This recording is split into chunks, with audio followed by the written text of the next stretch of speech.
nuvuga ngo inimba imyanzuro ivuye mu nama y'abakuru b'ibihugu wowe ntuyisinye muya yaravuze ngo Kisekedi nta mwanzuro umwe yasinye kandi ngo ntituzijya tuganira na M23 nese ubwo umva Kisekedi yari yaje muri iyo nama aje kureba abo bantu wowe nuzajya umva intambara ije muri kano karere nuzajya ureba ikibazo ku rwego rw'akarere ntabwo uzabona igisubizo cy'ibyo bintu ikintu kizaba ni ikiro M23 izamanukana umuriro ukaze mu minsi ya mbere ntagire umuntu yikondana nko muri 2012 kuntu byarangiye nabwo byarangiye Biden bamusubije ibirombe bw'intwaro bahita bazishyira hasi zibirarangira ubu rero bw'impamvu byanze kurangira iyo habaye ibiganiro kibanza nta namwe wacu tebuka ntawe murabibona murabizi mugaceceka uruhare rw'itangazamakuru mu iterambere ry'igihugu ntabwo akenshi uteko rivuga ngo Kapiteni Ibrahim Traore ukuriye agatsiko ka gisirikare. Turabasuje abadukurikiye kuri Primo Media Rwanda. Uyu munsi turi kumwe n'umusesenguzi, a young geopolitician, Koffi niyo nkuru. Yego. Uri amahoro? Mbondaho ndakomeye ndahumeka bisanzwe nta kibazo. Abarundi bagenzi bawe barambwiye ngo ngutahe. Abarundi ni inshuti zanjye. Kandi burya nkuko nawe babwiye abarundi nibo bakurikira zino media. Ibigano bya politike burya niyo ndebye muri comment nkareba ibyo bagiye bivuga ku bigano twakoza benshi mbona bandika mu Kirundi. Ngewe binyereka ko abarundi ari abantu bakurikira politike kurusha abandi bantu bavuga ikinyarwanda. Uburundi mu iminsi burimo buragaragaza potentialite yuko buyoboye EAC mu gihe gikomeye. Ntekereza Evaristo Neva nibwo niwe muyobozi wa mbere wa EAC igihe Kongo yari yinjiye muri EAC. Kongo ikaba yarinjanyemo umutwaro witwa M23. Uri kubona gute imyitwarire ya Evariste mu gutuma EAC iba stabilize igira amahoro? Bo Evariste nkuko nkunze kubisobanura Evariste ni pivot geopolitique. Pivot geopolitique narabisobanuye iyo igihugu aho ngaho mu kare hari igihugu kiri strategique nka Kongo. Kongo ikurura abazungu, ikurura media, igakurura ibintu byose ukabona biri kuri Kongo.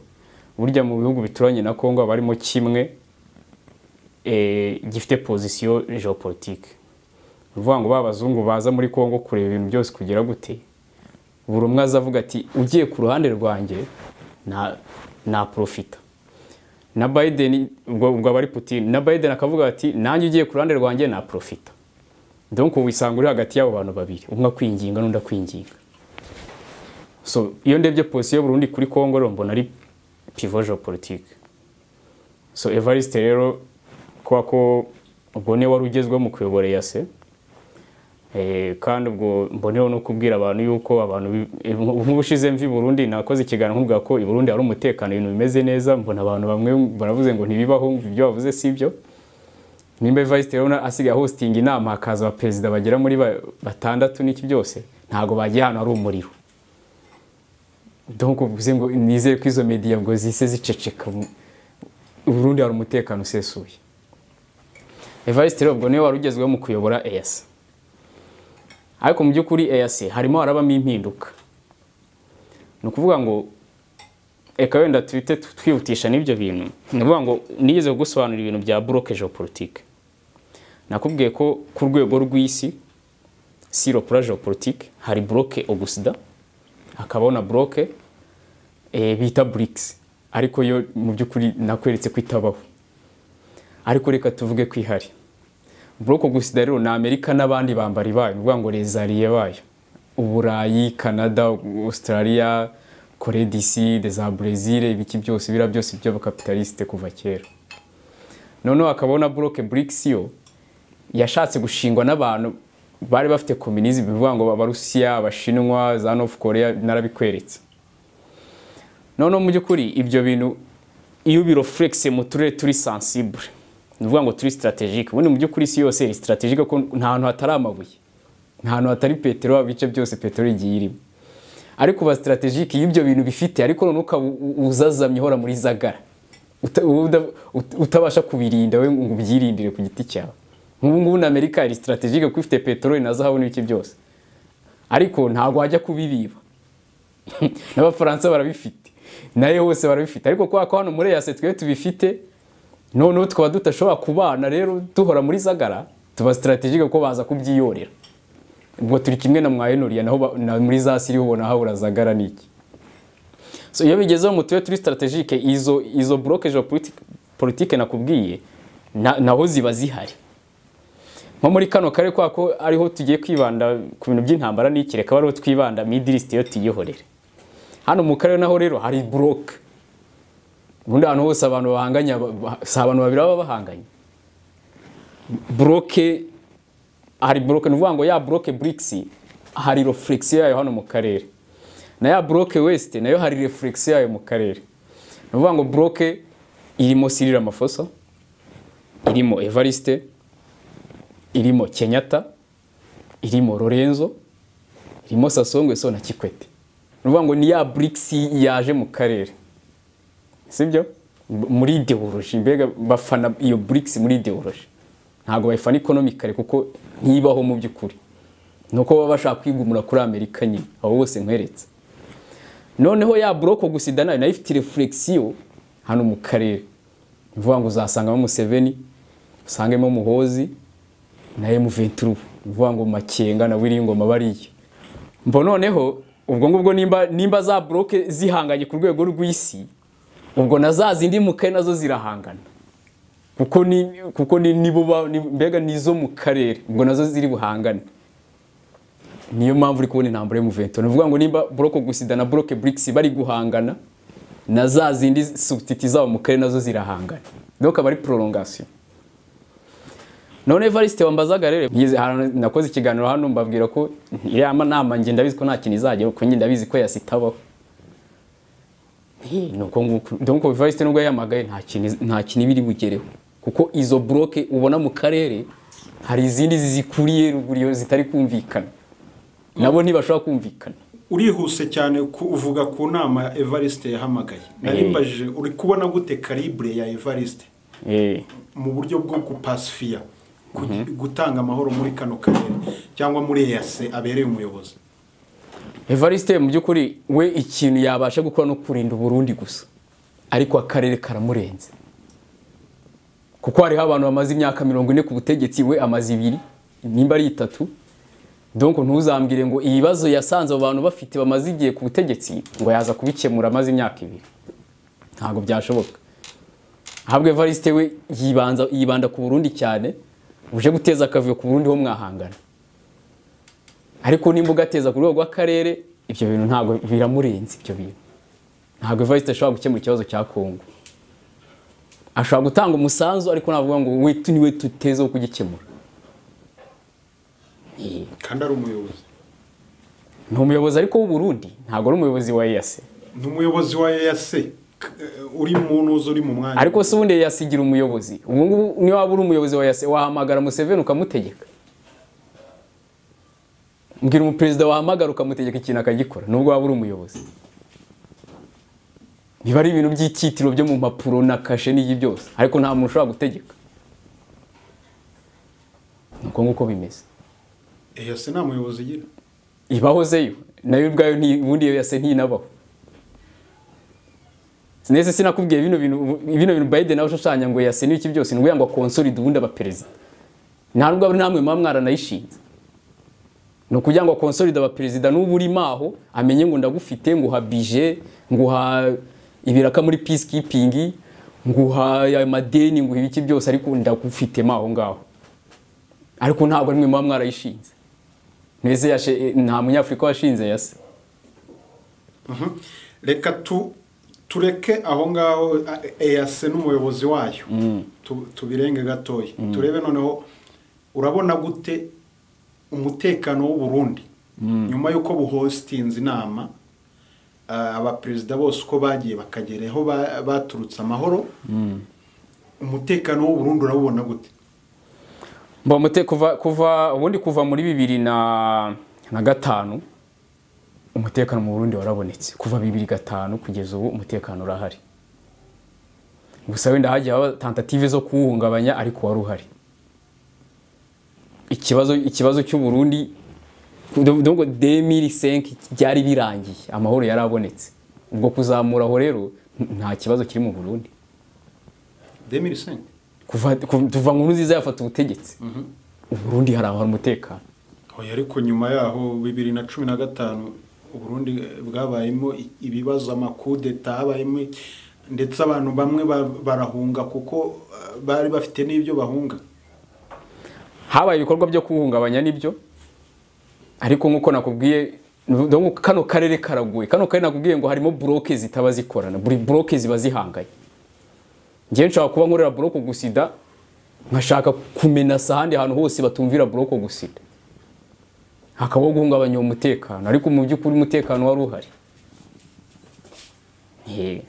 inama rero ntabwo ibintu byose byagiye mu Burundi byari biterwaga n'abarundi hagati yabo ibintu byabaga biturutse irabaye hari harimo abaperezida bose ba EAC uretse Sudani niyo yari ihagarariwe irabaye umutekano wa buri mu perezida wari wayitabiriye urarindwa barataha wakiriye gute amatangazo ya Patrick Muyaya nyuma y'iyo nama nkuko nabikubwiye ubundi Kisekedi ajya ku butegetsi yaje gute iriya bloke niyo yamupropoje iravuga ati Kisekedi ni mukandida twe dushyigikiye none iyo bloke kwa kwikomeye hano mu karere harimo bigabo bikomeye bifite intwaro bifite n'amatitire akaze muri geopolitique urana nka Sira Mafosa niwe boss wa SADC Lorenzo ni acteur majeur muri SADC Evariste ni pivot géopolitique Kenyatta ni puissance militaire urikumva Kisekedi ni grande géostratégique Biden yabonye akareba ibyo bititira akareba n'ibisirikare bya Angola akareba igisirikare cya South Africa akareba igisirikare cya Kenya akareba cya Tanzania abona ko iyo bloke yindi itapfa kubasha abo bantu niyo mpamvu umuntu bapropose kuri Congo bafata ubonabo Kisekedi babona gubira igihe umushyigikiye abafaransa bamushyigikiye gutyo ariko none iyo bamufashe habaho gusinyana ku bintu bijyanye n'ibirombe bakavuga ati sinya kuri ya bloke yindi igira ibintu sinya kugira ngo ujye ku butegetsi intambara rivuka ruko ibyo bintu wasinye iyo ugeze ku butegetsi ntubikore nibwo intambara ivuka ukabona afashe mu mutwe nakabara warumye kugira ngo ushyirwe ku rwego byo mwasinye none yagiye mu Burundi rero ntago bagiye kureba abandi wambwiye abagiye kureba Evariste Kisekedi ajya mu Burundi yagiye kureba Evariste kuko bari muri bloke niyo mpamvu n'ibyemezo byose inama yakoze Kisekedi nta na kimwe yasinye donc ibyemezo inama yafashe byose nta namwe Kisekedi yasinye kuko yari agiye kwirebera Evariste ku giti cye buri ari byo baganiriye aho bandi baje ni burya sinabo yaraje kureba none Kisekedi avuye mu Burundi yahise ajya muri Angola ahita ajya South Africa yari yagiye no kwa Sasongo so wari ari gusura ya bloke yamusize ku butegetsi ntago zigera ubona agiye Uganda cyangwa agiye reka abo ngabo ntago ari kubikoza wibere kuri ya bloke yiwe imushyigikiye iyo iri nama ro Kisekedi ayijyamo ntari mbizi ko agiye kuri Evariste gusa resultat zarabiberetse nta kintu igeze asinya hariya none ureba position ya William Ruto anarahira yarabivuze yavuga ati Kenyatta muzaguma kudiringa muri bino bintu bivuze ngo ntashaka kuvuga ikintu Kenyatta adashaka aho ngaho niyo mpamvu yabivuyemo akavuga ati Kenyatta uzaguma kubidiringa ntabyo ngiyemo nuko nguko donc Suruhu na William Ruto abo ngabo bihurire bari bahari n'ubundi badahari Koffi reka turanze turebe iyo uvuga ahubwo ni n'ikindi twakabaye tureba niba William Ruto yaravuze ati ibi bintu mbihariye Kenyatta azakomeza diringe nabyo ejo bundi yaragiye kugira ati ajya mu Burundi se urumva bari bahamagaje ngo inama ngo y'abakuru b'ibihugu ngo muri EAC icyo gihe byo ntago ari Kenyatta wagenda ariko turebye ijambo William Ruto yavuze arahira ntago yakaba yari hariye kuko yavuze ko Kenyatta uzaguma kudiringa muri bano bibazo bya ariko amagambo arahinduka kuki se ubu none ataba yarabifashe mu nimba yarahindutse kuki nyuma atabivuze ati naribeshye ubu ngo ningi ugiye kujya muri izo gahunda kubivuga sikiye ko atabishobora kuki se arinda bivuga kandi abikora ubu none uzijyamo ejo bundi warabibonye ko yazigiyemo none se William nuvuga ngo Kenyatta niwe muhuza ubundi muri bino biye none mutumije inama yo kuganira ibibazo bya M23 na Kongo umuhuza ntawe uhari urumva izo ni feri ziri butuma ibyo bintu bigenda bipfa none se Kisekedi kuki ibyo bintu byose mwavugiye nta na kimwe yasinye kuki tibaza icyo kintu hari byagombaga gusinya nuvuga ngo nimba imyanzuro ivuye mu nama y'abakuru b'ibihugu wowe ntuyisinye muya yaravuze ngo Kisekedi nta mwanzuro n'umwe yasinye kandi ngo ntituzijya tuganira na M23 nese ubwo urumva Kisekedi yari yaje muri iyo nama aje kureba abo bantu nkurikije urugendo Kisekedi yagize mu Burundi mu minsi yashize ngewe mitambira ko n'ubundi yaragiye kureba Evariste ku giti cye kuko Kisekedi arimo arakora turune muri ya bloke yose yamusize ku butegetsi vuga ngo kuri ngiye yaragiye kureba Evariste gusa ahita ajya kwa Sasongweso ahita ajya kwa Lorenzo ahita ajya kwa Siriri reka aho tuareke ubwo urumva atari ya bloke arimo arisurira ubu none ahangaha currently aho situation yo muri Kongo igeze izo ngendo za Kisekedi zimaze iki ko zitarimo zihosha situation noza M23 igiye gufata Goma gute bimari iki Kisekedi kuba ari kugenda ajya mu ibyo ngibyo ngo kujya ngo kureba bara mafoza ngo agiye kureba ngo ba Lorenzo ngo agiye abo bose ari kubareba hiki mu gihe M23 igiye kumufata na Goma oya ntabwo izayifata ahubwo reka twinjire mu uko intambara imeze none exacto sibyo wowe nuzajya wumva intambara ije muri kano karere nuzajya ureba ikibazo ku rwego rw'akarere ntabwo uzabona igisubizo cy'ibyo bintu ugomba kureba changement ziri kuba muri bari abazungu muri zo bloke nini nakubwiye donc bloke Gutsindwa na bloke BRICS niho ugomba gushakira ikibazo mwebwe defo yanyu muravuga ngo ikibazo ngo na amateka ngo ikibazo ngo nabakongo ntago ari cyo ngicyo ari ikibazo mu mbuto yayoboye Kongo imyaka 40 ibi bintu ntibyabaga nese abakongomani bivumbuye muri 2020 na kangahe nibwo bize kwivumbura bakazura amatati hagati yabo donc ikibazo ntago ari Kongo ikibazo kiri hejuru nimba Kisekedi ageze ku butegetsi nakubwiye ko hari ibintu yasinyanye na Broko Gusida sibyo noneho urabizi harimo harabo changement Putin arimo aranyeganyega akagaragaza ko hari indi puissance ishobora kuza itari Amerika gusa akabivuruganya none yabivuruganyije rero bikubitana nuko na ya bloke ifite ideologie lise ivuga ati hari indi puissance iri kuza reka tuyishyigikire Kisekedi yagize ku butegetsi iyo bloke yarambwiye ati shaka uburyo none waboneraho nawe ukigobotora abanyamerika kuno baza biba amabuye kuno baza bashyira imitwe hano kuno batuma Kongo itagira umutekano nawe ushyigikire Putin ushyigikiye ideologie cyakiri kuza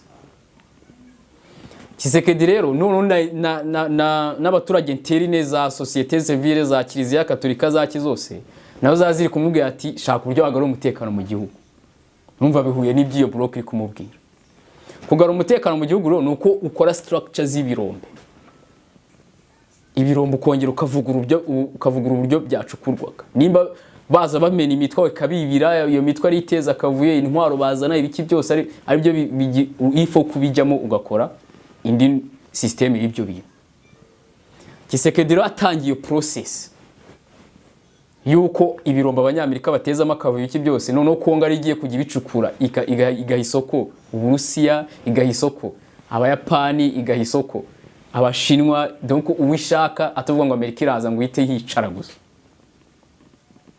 ubwo urumva ibya bintu Kisekedi yari yasinye ajya ku butegetsi ntago tubiza ariko ngiye muri parenthèse nkiramo balkanisation nuvuga ngo Ituri no Sud na Kivu ko byigenga none nkashyiramo no kuba hari ibirombe bemerewe gucukura freely nta kintu babaza. Nkeka ko ari byo yarasinye. Agezeho ibyo bintu yarabyanze. Ahubwo narabivuruganya avuga ati noneho ibintu mwacukuraga nabyo birangirira aha tugiye kujya ducukuza abo dushaka. Biden we akimara kumva ibyo bintu. Ukeka ko witubwira ibintu ukeka tubwira ibintu uri sure yabyo. Hoja nimba M23 uvuga ngo hari ibintu twasinyanye na Tshisekedi ntibivuge ngewe hari ibyo nkeka nkurikije politique. Donc nkurikije by'amaso yanjye nyereka nk'umusesenguzi. Nge nkeka balkanisation nkakeka no kuba yari yabemeye ibirombe freely.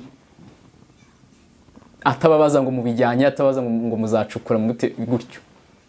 Bo bakavuga ngo hano abavuga ati wenda ibirombe byo muri Nord Kivu ni ibyacu gusa mwawe muzacukura ibindi. Gutyo mbega nkeka ko ari byo yari yasinye. Agezeho arabyanga kuko ya block kumwe ati shaka uburyo y'ubutora ibyo bintu. Noneho Tshisekedi amaze kujya muri ibyo bintu by'abanyamerika bateza akavuyo n'iki byose. Biden byaramurakaje kuko urumva uhamagaye Putin mu karere. Icyo gihe rero yejyana rwa ruhande wasinyanye n'ibintu nabo bakavuga ati hari ibintu ari kunyambura namwe hari ibintu atabemereye twifatanye tumwotse igitutu. Ikintu kizaba ni ikiro M23 izamanukana umuriro ukaze mu minsi ya mbere. Ntagire umuntu ikondana. Ahubwo bayibwiye ati ifite intwaro ziteye ubwoba kirarenze ibintu nk'ibyo bayamamaze. Noneho Tshisekedi rero we yahagurutse gukemura ikibazo cy'ibyo bintu ntabwo rero babande bari kurwana revendication bari kuvuga. No ifo ko wegera umuntu wabahaye intwaro. Uwo ngo wabahaye intwaro iyo muganiriye ugakemura ikibazo cye. We yihindukana babandi yafatanyaga nabo. Kuko we cyashaka namabuye bya bindi bari kurwanira burya ntabwo biba binamureba. We cyashaka namabuye. Biden no imwimyamabuye ni ubwo havuka ibyo bya balkanisation yuko nimba yamwimye ubwo no runaside Kivu arabikataho. None kugira ngo niba independence state yongera bicukura uko ashaka. Ariko nuyamuha ijambo balkanisation irahita rizima. Ntabwo byongera kuvuga. Donc rivugwa uko mutari kumvika kugira ngo bikateho. Iyo mwemereye ritarizi. Tshisekedi yavuze ati reka negere Biden. None mubwire ni reka nongere ngo ibirombe nawe ucukure. Ariko muri US Africa bahura yamusabye ko inganda zitunganya zahabu, inganda zitunganya koruta azajya zubakaye muri Kongo. Kugira ngo wenda biteze imbere abaturage biteze imbere niyo regio bizana amashanyarazi bigire bite. Sibyo? Noneho rero Biden na Tshisekedi kwa ko Biden iri korosi rishyashya ari gukata mvuga ngo uku kuntu ashaka gukora mu ordre mondial nshyashya. No kugira ngo igarura ibirombe byose ahantu hose ari ibirombe abaperezida bose abategeke donc byose bibibye. Tshisekedi niba yikoreye ibyo bintu byose rero irifo ko umwegera mukaganira. Tshisekedi naho niba ashaka amahoro irifo ko nawe akwegera mukaganira. Icyo gihe murahura. Nimuhura rero murabyumvikana agukurire ibihano cyo kugura intwaro mbega yongera gushyigikira. Iyo maze kumvika rero no ahita ajya kuri Twitter na Blinken bakajya kuri Twitter bavuga ati none ya M23 nishyira intwaro hasi ukumva no barabivuze batajyaga babivuga. Bakabivuga ruko Tshisekedi yaganiriye nabo. Gushyira intwaro hasi no kuvuga ati twumvikanye ntago twongera kubaho intwaro ikibazo cyakemutse. Mwebwe mushyira intwaro hasi mugende. Kuko nagwe ko batabitaye kuri bya nyashyamba zivuga. Ntago babyitaye. Tshisekedi ro nuko nguko yarangije ikibazo cya M23 mu gihe ikibazo cyararangiye. Cyaragiye gute kandi igiye gufata Goma. Ariko Goma yifashe gute? Ha ubundi wese ubundi ahantu ifashe hari ubuyobozi hashyira. Ubundi yo muvuga ngo yafashe hari hamaze. Oya mu minsi yashize nibwo yakoreshaga n'umuganda ahubwo. Aho yafashe. Ngenda kubaza yihafashe hamaze. Hari igihugu cyashyira ambassade. Hari igihugu cyashyira ka militaire ihamaze. Hari ubwo yashyira headquarter. Ye muzambwira yafashe ihamaze cy'ubundi. Kuki ibi byose ngo yafashe ihamaze. Neza ubundi kuki yafata ikahangirika harekura. Nkuko mbyuko nta revendication zihari nicyo biba bivuze. so rero ubwo ngubwo Tshisekedi intambara nuko yayikemuye ikibazo cyarakemutse ahubwo noneho ngiye mpamya ko M23 igiye muri phase ya kabiri. Nuvuga ngo ubundi nko muri 2012 kuntu byarangiye nabwo byarangiye Biden bamusubije ibirombe bw'intwaro bahita bazishyira hasi zibirarangira. Ubu rero bw'impamvu byanze kurangira nuko hari kubaho indi changement ku rwego rw'isi. Nuvuga ngo Biden arimo arareba akabona iyo block ya ba Evariste na basi na ba Lorenzo kuyikorera structure zo kugira ngo igushe hasi hano mu karere igihe cyararenze, donc ntibigishobotse.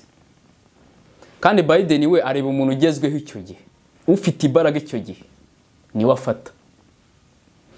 So nimba wenda tuvuge mu Burundi Evariste udashaka kumukura ku butegetsi niyo wakora iki?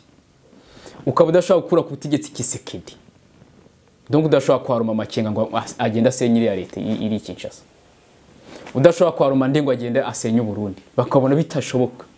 Icyo gihe abo ngabo nibo bagira strategique no bagakorana nabo.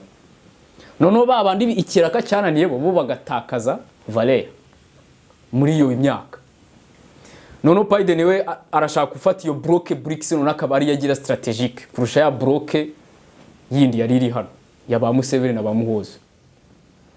Noneho umuntu gukora ibyo bintu muri gukora iyo structure ni Kenyatta urabizi ko ari wazanye Kongo muri EAC. No kuvuga ngo yazanye Kongo muri EAC afatana Evariste kwa Evariste urabizi Biden arimo aramusheta nawe yamutumira muri Loni yamutumira hose ukabona makoro bamuriho ukabona bari kumukura y'ibihano nabo batajyaga bakuraho mbere ubwo nawe bari kumusheta. Noneho kajya kumva we Museveni nta bareka kumuvuga. Icyo gihe rero bivuze ngo abo ngabo no bagezweho mu karere. Noneho Museveni rero yabibonye akabona urimo uramurutisha Tshisekedi na Evariste mu maso ya Biden.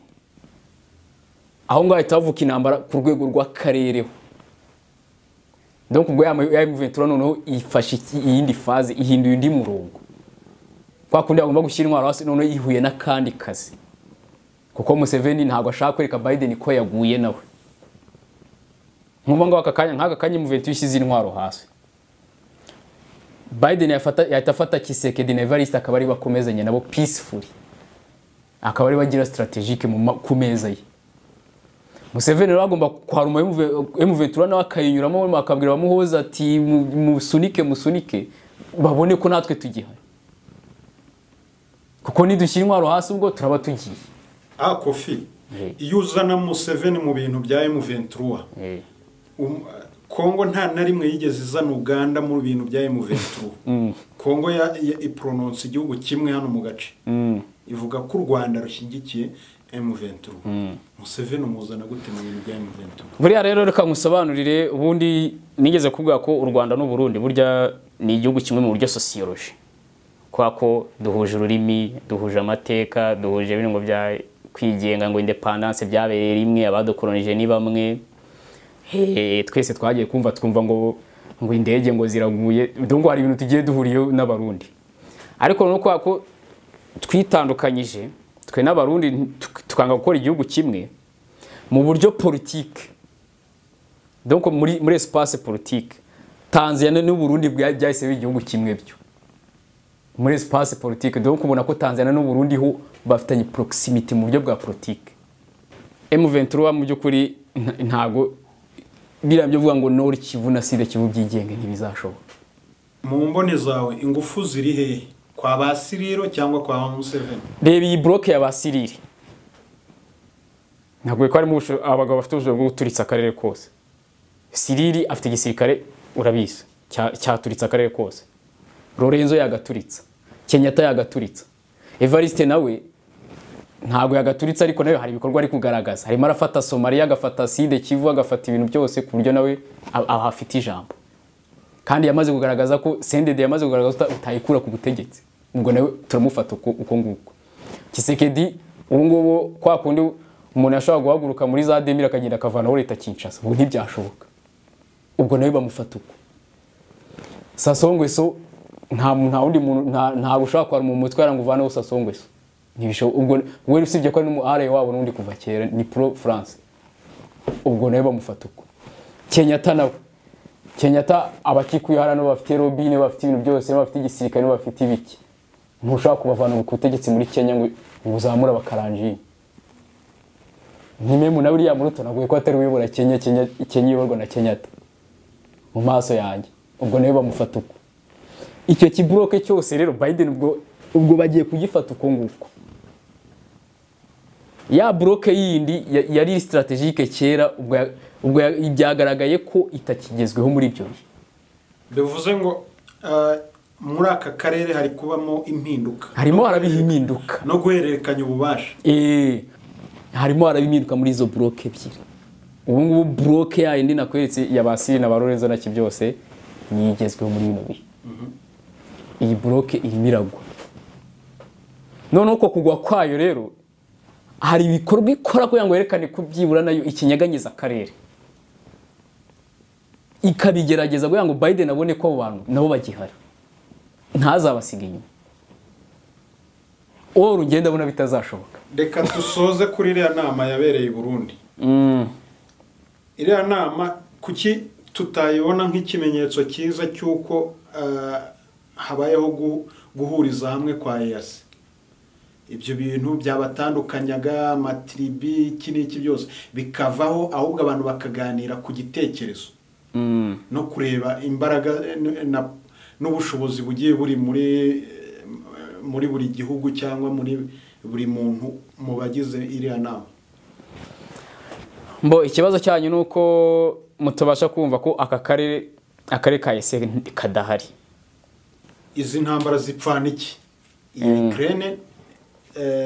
Ukraine na Russia M23 na Fardc zifite gisano nuvuga ngo ni prolongation yiri muri Ukraine iri muri Ukraine Biden na Putin bari kurwana none bagezemo hano mu karere naho nabo nyine bararwana ariko no byabaye inverse kubera ko Biden no yashyigikiye n'uruhande rwa basiriri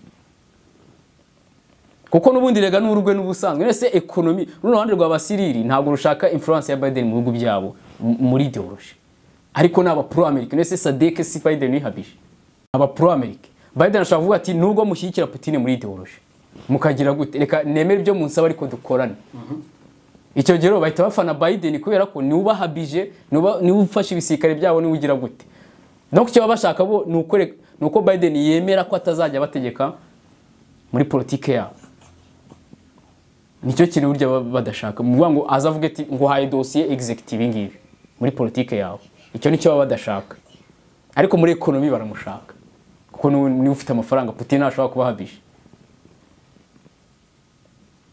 donc Sadek nayo ni ya Biden mu buryo economy ahubwo mu buryo ideology ni ya Putin none abari muri Sadek baba bakeneye Biden byibanze ntabwo baba bakeneye Putin iyo Biden abemereye ibyo bashaka Putin itarangira yavuze ngo ahantu hari capitalisme hose na abanyamerika ubundi ni pro America yose kuba muri Afrika none ngende mu president iyo ndi mu president nkaba ntashaka ko Biden anzanira dossier kumeza ngo neexect icyo giye mwivumbuye ngira ka ideology iri sinkavuga ni reka nkigikire Putin Koffi reka dusoze reka tukubone noneho wowe nyuma y'izi mpinduka zose ubwo twagiye umunyafrika nyuma y'izi mpinduka umunyaburayi nyuma y'izi ntambara n'ibi bintu byose biri guhindagurika ni yihe mpamba waho umuntu noneho ngo azajyaneyo mwisi igiye kuza bo mwisi igiye kuza ikintu mbona nuko Amerika izadominisi Putin barasinye ko Putin natava ku meza ya politike Uburusiya bugomba gushwanyuka iyi ntambara ni kimwe muri byo kibaye yemeye ntiyongere kuvuga cyangwa se Uburusiya bakabudemantora izahagara ko kimwe muri ibyo bintu bibaye noneho nibigikunda kimwe muri yumva Amerika izahita dominisi yose Amerika ni dominisi yose rero muri Afrika ho bamakinga ashobora ko hagiyeho umuntu uzajya uhora yica abaturage we niho bizakomeza ari bisanzwe kugira ngo Afrika batasobanuka nuvuga ngo nta kizahinduka muri make kuko uwo Putin wari kuzakora changement bagiye kumuhirika burundu tegereza uraje rero sinzi mbabonye intwaro Biden no yamenye muri bihugu bituranye na Putin hose za Latvia na za Kizose bo barasinye nuvuga ngo Biden agomba kurangiza manda akoze icyo bita ordre mondial nshyashya avanye Putin mu nzira kana ba Trudeau barabivuze birazo Trudeau azano mu nama ya Cogama iriya mwise ngo ni Cogama yaravuze ngo icyo tugusaba nyakuba perezida nuko adufasha kugabanya imbaraga z'Abarusiya muri kano karere barasinye ko Putin agomba kuva mu nzira ibyo yabisabye nde noneho ba Museveni rero ba Museveni muri Museveni nawe nigeze kuvuga ko Museveni afite ubwoba ko Amerika ishobora kumwizora ejo ndi Museveni yakoze discours avuga ngo amavuta yose twaguraga mu Burusiya nyaboneka muyihore uri kumva kuko Biden niba afatiye sanction Putin uri mu pro America ubundi nta kintu wemeye kukugura na Putin ubwo birangiye so Museveni rero afite ubwoba yuko ashobora gutakaza izina kubera ko arimo arakura Abarusiya mu karere niyo mpamvu yahise abivamo nawe yamaze kubona ko Putin azagwa byanga bikunda ahita ava muri ibyo bintu hakiri kare Koffi donc kuri unuvuga ngo umuntu umva ko Putin ngo azaguma kuri Putin yagiwe mu musezere Koffi urakoze murakoze abari badukurikiye namwe ibiganiro byacu nakagaruka turabakunda murakoze iyo habaye ibiganiro ikibanza nta namwe wacu twibuka ntabwo murabibona murabizi mugaceceka uruhare rw'itangazamakuru mu iterambere ry'igihugu ntabwo akenshi iteko rivuga ngo Kapiteni Ibrahim Traore ukuriye agatsiko ka gisirikare